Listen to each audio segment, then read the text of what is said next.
Hey everyone, welcome back to Reality Charm, Season 7 of Welcome to Plathville. I don't even know what to say, it's just been crazy and chaotic. We've got Lydia having the most joyful moment of her life, her wedding, while the rest of the family is basically in chaos, throwing things, punching each other, calling Lydia's boyfriend gay, angry push-ups next to a truck, and the list goes on. Tonight, I'm catching you up on where the Plath family is in September 2025 and what happened after Lydia's super tense wedding. Let's start with Lydia Plath Wyse. So, Lydia and Zach Wyse married back in February, that's when it was filmed, after a whirlwind 6-month controversial, mind you, romance that not everyone was supporting. They're currently traveling, doing ministry work, and if you look at Lydia's Instagram, it's all smiles and updates, and they're having a great time. They've been on a little bit of a media tour, and so we know quite a bit about what they're up to now. Lydia and Zach are currently living in Tallahassee, but visit Colorado quite a bit. They're currently on a big road trip where they'll go to Illinois, Tennessee, Ohio, Minnesota. I mean, everywhere around the country. And so they told Us Weekly that this is actually a month-long road trip. And once they get back, it's back to reality and they're really going to hustle on, their jobs and everything. One of the things that Lydia likes about being on a reality show is that it does give you a bit more flexibility, and these two love to travel. For their honeymoon, they went to Germany and Paris. Under this image, they recently said, "What a great time we had in Colorado. We will definitely be back soon. I've seen CO is completing the first 1/3 of our trip. Stay tuned for where we head next. We came here to see friends, enjoy the fall colors, and got to go to Colorado Springs, Pikes Peak, Aspen, Breckenridge, and Fort Collins." About their wedding night specifically, they said that it was great and they just trusted each other and didn't feel pressure to make it perfect. Apparently, they did receive an apology from Ethan for his wild behavior on their wedding day, but still have a few things to work through.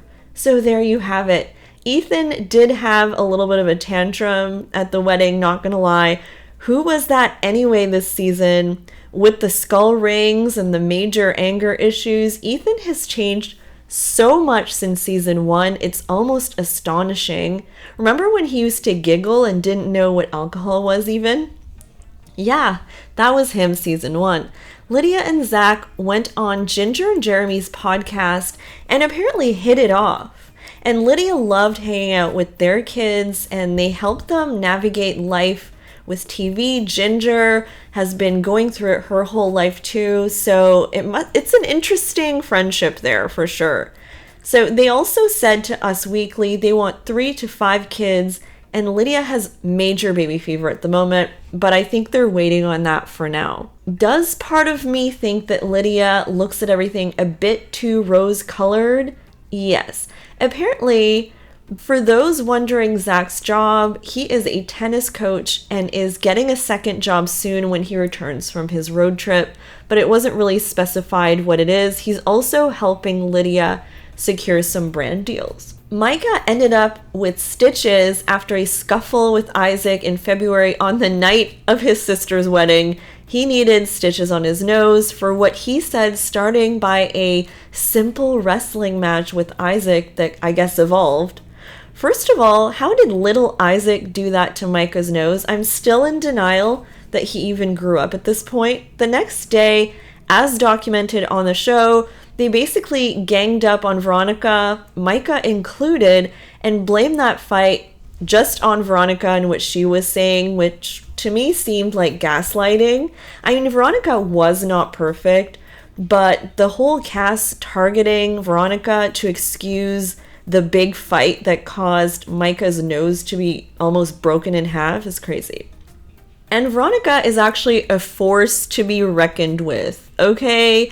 She's gone live on social media. She went rogue, throwing accusations left and right, not shying away from saying things that I think personally she could get in real trouble for some things. I won't even repeat them. But basically, she did say that she thought that people were trying to silence her, and she made some accusations even about Micah's sexuality, which, yeah, I mean, I didn't agree with her saying that for sure. Even if it is true, it's not really her place to volunteer that information. Much of the audience seemed to think that she's just gone too far at this point, and even Olivia is trying to distance herself from Veronica.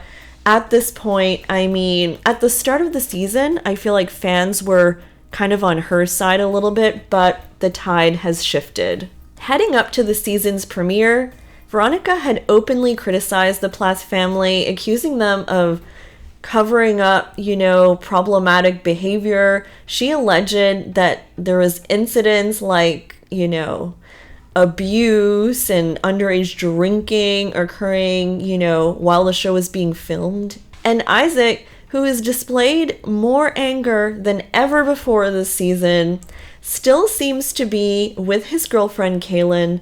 I would not be surprised if they get married. He's living his best life, cowboy hat and all.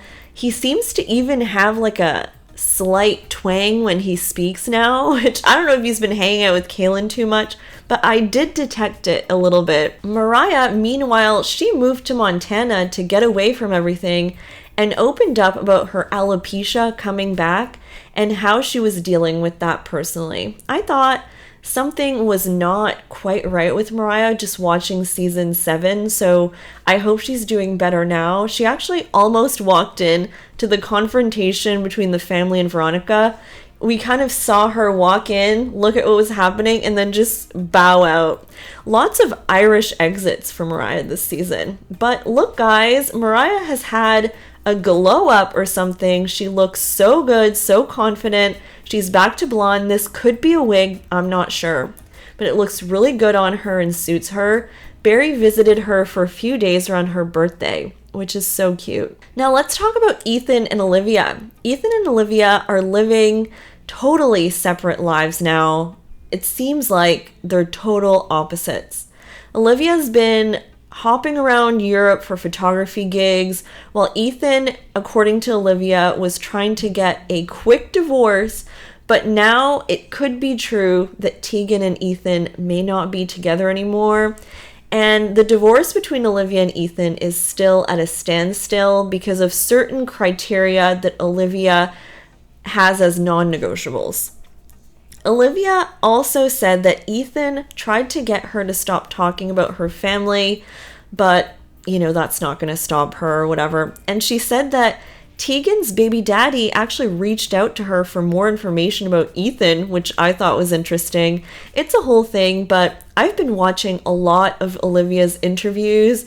She's been on so many interviews lately. I almost feel like she's on a press tour, but she's not really on the show anymore. Anyways, she lives in Washington, D.C. for now because she feels like it's the most European-like place.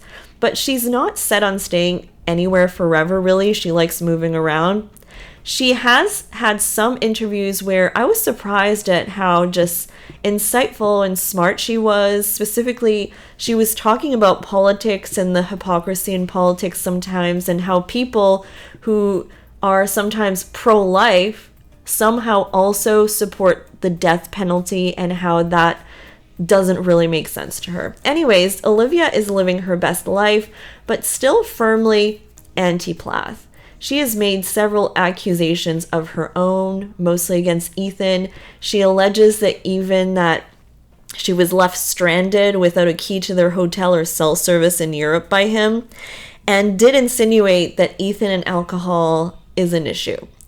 Ethan stays away from social media pretty much, but if I was them, I would be active and trying to secure a following and brand deals. They're leaving money on the table, in my opinion. No official word on whether or not he's still with Tegan. And then there's Kim and Barry. They seem to be at completely different places, Fans were confused to why Kim's ex Ken was at the wedding when she said that they weren't together, and she gladly participated in the Veronica bashing session. She also said that Zach was showing red flags, so Kim was very much getting involved in the mess, but Barry was not. Barry's been spotted at Lydia's church events and in other random family pictures and visiting Moriah. I do feel like Barry is trying his best to be the best dad he can be. So that's the Plath family in September 2025. Lydia is just starting her marriage with so much happiness, and at the same time, her family is splintering. There's so much family drama. It's incredible. But let's pause to think about the bigger picture here. Every family member seems to be carving a very different path. Some are embracing more independence, like Olivia, Moriah to the extreme, while others like Micah and Isaac are still kind of, I feel like growing up or discovering themselves. You can really see how the dynamics have shifted from the early seasons. Lydia said in an interview that reality TV brings out the real stuff, whether that's good or bad. And sometimes that's a blessing in disguise. Alright guys, don't forget to subscribe to my channel, and don't forget to let me know what you think of this season. Is it as much of a hot mess that I think? I mean, it's TV gold, but definitely messy this season. Let me know, and I'll be back with more updates. Bye guys!